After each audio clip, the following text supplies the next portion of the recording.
A missile fired from Iran came down in a small desert town in southern Israel, and within minutes, health officials were reporting close to 200 people wounded. The town is called Dimona. It sits a few miles from one of the most secretive and sensitive nuclear sites on the planet, a facility Israel has never officially confirmed the true purpose of, and this wasn't a coincidence. It was a deliberate choice of target dressed up as a coincidence of geography. Iranian state television said explicitly it was retaliation for a strike that had hit Iran's own Natanz nuclear facility earlier that same day. So let's actually walk through what happened, what Dimona is, and why it matters, how this fits into a much broader, ongoing pattern of nuclear-adjacent targeting on both sides of this war, and what the honest picture looks like as this conflict has continued escalating since, stretching all the way through the latest strikes just this past week. Let's establish the facts of that specific day first, because precision matters enormously with a story like this one. On March 21st this year, Iran fired missiles toward the southern Israeli city of Dimona and the nearby town of Arad. Israel's Ministry of Health reported at least 180 people wounded in that attack, according to reporting from Al Jazeera, with other outlets putting the injury count around 40 at the earliest reports before the full toll came in, most described as light injuries, though at least one child was reported in serious condition. Iranian state television framed the strike explicitly as a response to an earlier attack that day on Iran's Natanz enrichment complex, marking what reporters at the time called a stark new phase of tit-for-tat targeting specifically aimed at nuclear-adjacent sites on both sides in a war that was then only in its fourth week. Israeli officials at the time did not confirm any major damage to nuclear-related infrastructure itself, though they did confirm extensive air defense activity across the region as interceptors worked to bring down as many incoming projectiles as possible. Now let's talk about what Dimona actually is, because most people watching this have heard the name without really understanding why it carries so much weight. Israel officially describes the site as a research center, but international experts and foreign governments widely believe it's the historical backbone of Israel's nuclear weapons program. Construction on the facility began back in the late 1950s, and its heavy water reactor became operational in the early 1960s, enabling the production of plutonium, the key material needed for nuclear weapons. Over the decades, it evolved into the central hub for Israel's nuclear research, development, and weapons-related work, operating in close coordination with Israel's defense research establishment. Israel has never publicly confirmed possessing nuclear weapons, and instead follows a long-standing policy known as nuclear ambiguity, neither confirming nor denying the existence of an actual arsenal. Independent analysts and non-proliferation groups nevertheless estimate Israel may possess somewhere around 90 nuclear warheads, with enough fissile material on hand to build significantly more if it chose to. Unlike Iran, Israel has never signed the Treaty on the Non-Proliferation of Nuclear Weapons, which means the International Atomic Energy Agency doesn't conduct the kind of routine inspections at Dimona that it performs at Iran's own declared nuclear sites, leaving detailed information about the facility's actual current operations, genuinely limited to what outside intelligence agencies and independent analysts can piece together. Let's talk about the specific reactor itself and why the technical distinction matters here. Israeli nuclear experts told the Times of Israel that Dimona houses a comparatively small research reactor rather than a large commercial power reactor, estimated at around 150 megawatts. For comparison, a large electricity-producing commercial reactor typically runs at around 1,000 megawatts or more, meaning Dimona is genuinely a fraction of the scale of a facility like Iran's own Bushehr plant. That distinction matters enormously when you're trying to assess actual physical risk. A nuclear physicist, quoted in that same reporting, Nassim Levy, said that attacks on active power-generating reactors, whether in Iran's Bushehr or in countries like France, the United States, or Canada, would be far more dangerous than a strike on Dimona specifically, because the greatest radiological danger in any nuclear facility generally comes from its fuel supply, especially spent fuel that's already been used and remains highly radioactive. Even in a scenario where Dimona's fuel supply itself were directly struck, Levy suggested the resulting danger, while real, would likely be more limited in scale than people might assume from the word nuclear alone. I want to give you the actual assessment from the people whose job it is to track exactly this kind of risk internationally. The International Atomic Energy Agency said, following the March strike toward the Dimona area, that it had received, in its own words, no indication of damage to Israel's nuclear research facility. That's a meaningful, independently verified data point sitting between the alarming headlines the strike generated and any confirmed physical damage to the actual nuclear infrastructure itself. Growing discussion across Arab media in the days that followed focused heavily on the broader risks of striking nuclear facilities generally as this war intensified, with Saudi-owned Al Arabiya specifically covering concerns following both the Dimona area strike and reported attacks near Iran's own Natanz enrichment site. A former head of Egypt's Nuclear Power Plants Authority, Amgad al-Wakil, made an important technical distinction in public comments at the time, that there's a critical difference between an actual nuclear explosion, which requires an enormously sophisticated and specific set of engineering conditions essentially impossible to trigger accidentally through conventional strikes, and a radioactive leak, which is a real risk from damage containment or storage, but represents a fundamentally different and generally more limited category of danger. Let's zoom out and talk about why this tit-for-tat pattern around nuclear sites specifically emerged in the first place, because understanding the escalation logic here is genuinely important. This war between the EU-stockpiling Israel and Iran began on February 28th, with the initial joint strike that killed Iran's supreme leader and dozens of senior commanders in a single coordinated wave, an operation covered in a separate breakdown on this channel. In the weeks that followed, American and Israeli air power targeted Iran's nuclear infrastructure directly, including strikes reported near Iran's Natanz and Bushehr facilities as part of the broader campaign against Iran's military and nuclear-adjacent capability.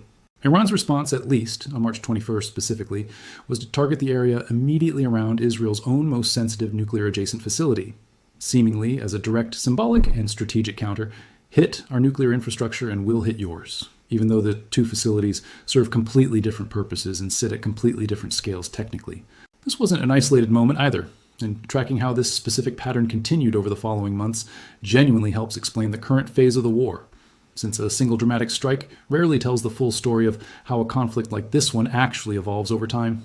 Iran has repeatedly claimed its Bushehr nuclear power plant, its only operating civilian reactor, came under attack at multiple points throughout this conflict, though reporting consistently indicates there was no confirmed direct damage to the Russian-built reactor itself or any radiological release during those earlier incidents. IAEA event reports submitted by Iran's own nuclear regulator recorded multiple projectile incidents at Bushehr specifically, including strikes inside the plant's premises on March 17th, March 24th, and March 27th, plus another impact near the fence surrounding the reactor's first unit on April 4th. In each case, Iranian authorities reported the reactor continued operating normally with no damage to the reactor core itself. It's worth spending a moment on why Israel's nuclear ambiguity policy specifically matters for how this whole story gets covered and understood, because it creates a genuinely unusual information environment compared to reporting on Iran's own nuclear program. When outlets report on potential damage to Fordow or Natanz, there's a reasonably well-established public baseline of IAEA inspection data, declared enrichment levels, and known facility layouts to compare any new damage against, because Iran, despite plenty of its own disputes with international inspectors over the years, is a signatory to the Non-Proliferation Treaty and subject to at least some routine IAEA access. Dimona operates under none of that same transparency framework.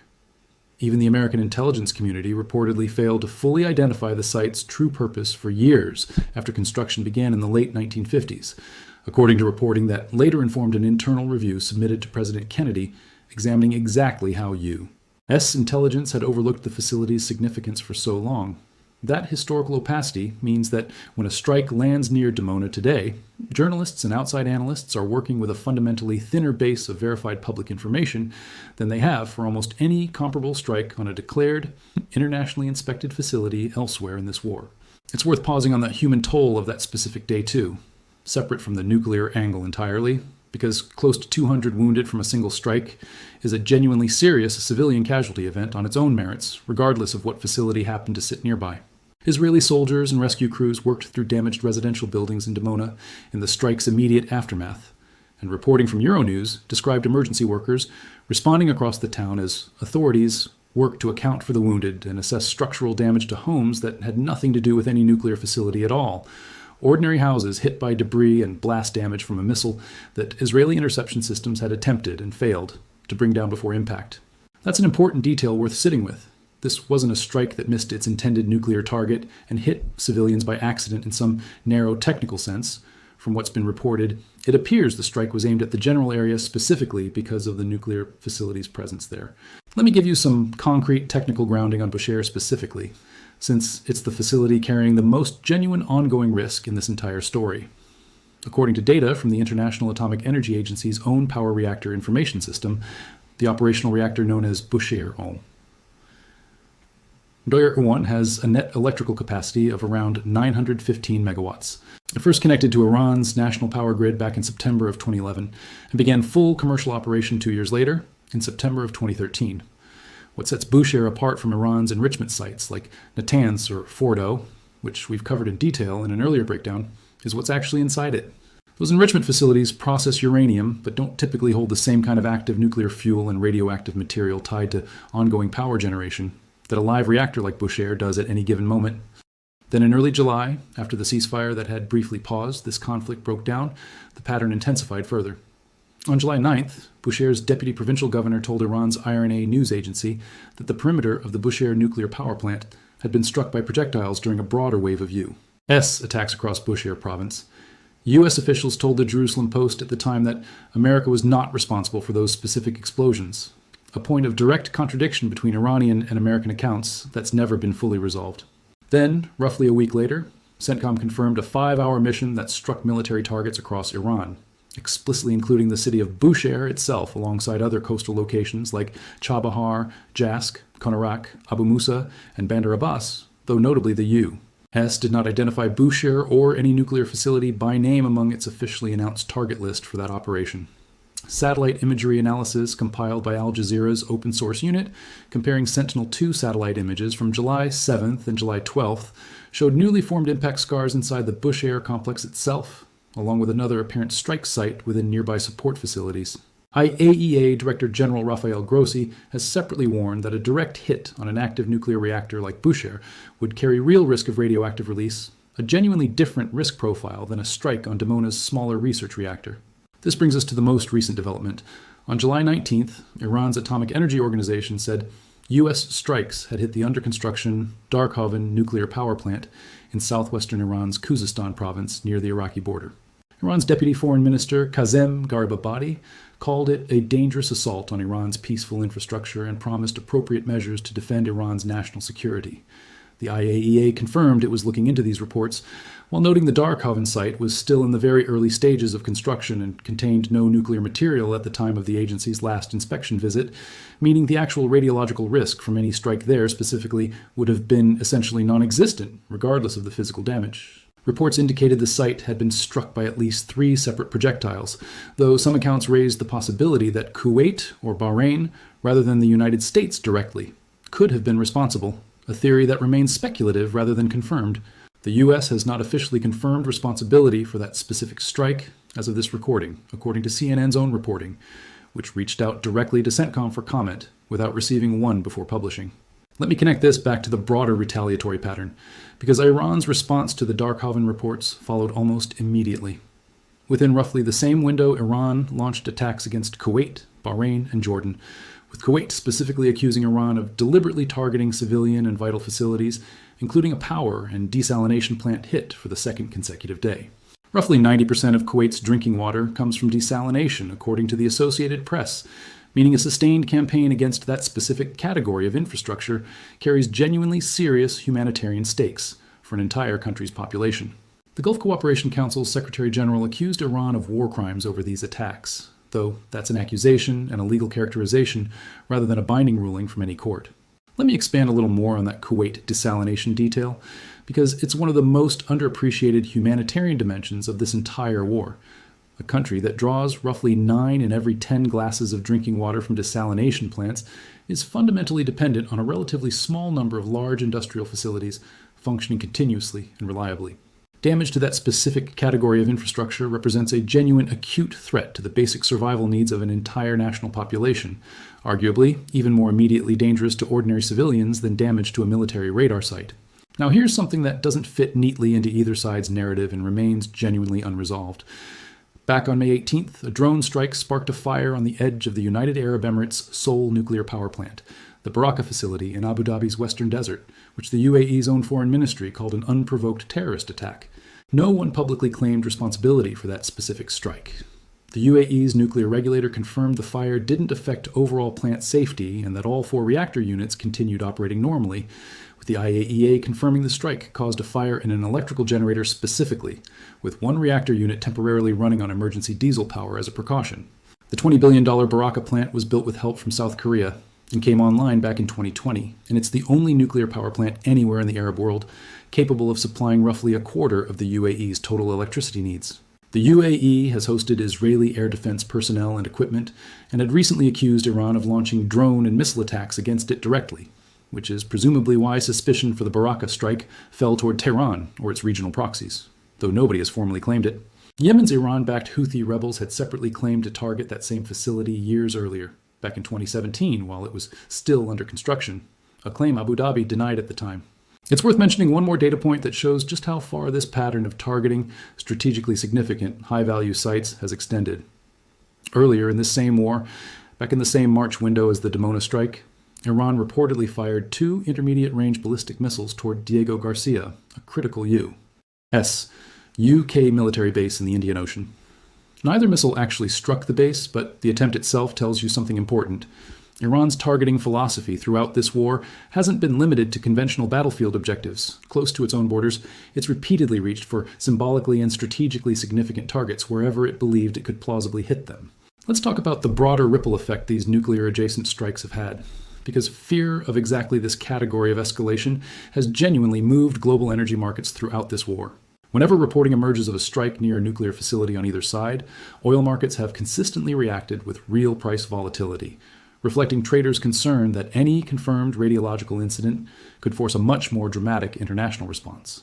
That's part of why, even though the confirmed physical damage from every nuclear-adjacent strike documented in this video has remained limited, the psychological and market impact of each incident has tended to run well ahead of the confirmed facts on the ground. Let me give you my honest read on why nuclear sites specifically have become such a recurring feature of this war's targeting pattern on both sides. Nuclear infrastructure carries a symbolic and psychological weight that ordinary military targets simply don't. Striking near or at a nuclear facility sends an unmistakable message about capability and resolve, regardless of the actual physical damage achieved. That symbolic value exists somewhat independently of the actual radiological risk involved. The message being sent matters as much as the physical outcome in this specific category of strike. Let me lay out clearly what's confirmed versus what remains uncertain here. Confirmed. Iran struck the area near Israel's Dimona nuclear research facility on March 21st, wounding close to 180 people, according to Israeli health officials, explicitly framed by Iranian state media as retaliation for a strike on Natanz that same day, with the IAEA confirming no indication of damage to the nuclear facility itself. Confirmed. Iran's Bushehr power plant has recorded multiple documented projectile impacts on its premises throughout this war, without confirmed damage to the reactor core or any radiological release at any point despite that repeated pattern of impacts. Confirmed. Iran's Atomic Energy Organization has publicly attributed a July 19th strike on the under-construction Darkhovin plant to the United States, a claim the U.S. has not officially confirmed as of this recording. What's uncertain: who was actually responsible for the May 18th drone strike on the UAE's Barakah facility, since no party has claimed it? And similarly, who exactly was responsible for the July 19th Darkhovin strike, given the competing theories currently in circulation?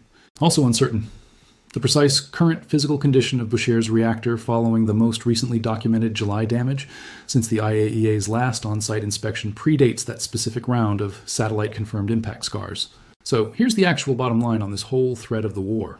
Nuclear sites on both sides, Iran's Natanz, Bushehr, and Darkhovin, and Israel's Dimona, along with the UAE's Barakah facility, caught in the crossfire despite not being a direct combatant, have become recurring targets, or claimed targets, throughout this conflict, in a pattern that escalated specifically after the war's opening strikes back in February and has continued resurfacing through this most recent July escalation.